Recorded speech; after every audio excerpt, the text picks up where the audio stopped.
होली में लाल पियर चोली लगा कर ऊपर से छोट छोट ही पी कटा कर मारै छै देवरन के जान।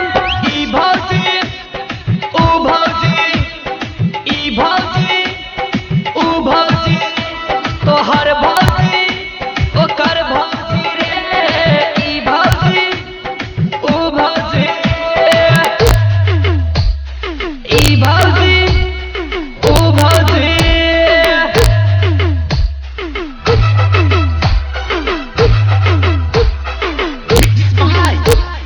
मदन मुरारी। ई भौजी ऊ भौजी तोहर भौजी ओकर भौजी। गोरे गोरे गाल छै कारी कारी बाल छै भौजी तो चीज जबरदस्त लागे छै। होली के दिन छै नया मशीन छै भौजी तो बड़ी मस्त लागे छै मस्त लागे छै।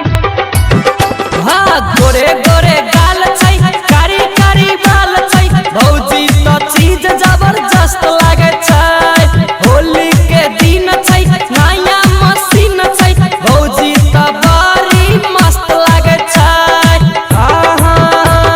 चिकन चिकन कमर चले लचका के गोर में जोरे पायल छनका के करै छै मन के हैरान। ई भौजी ऊ भौजी ई भौजी ऊ भौजी तोहर भौजी ओकर भौजी रे। ई भौजी ऊ भौजी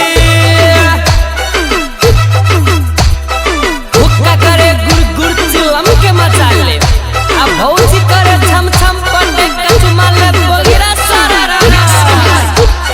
मदन मुरारी।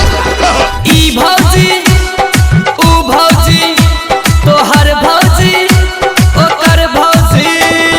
होली में सजल धजल लागै छै कसल मसल पेनने छै चोली नया नया कीन का देवर सबके खारा कका जन्म रे इशारा कका कहै छै लाल पियर रंग डालू ना रंग डालू ना।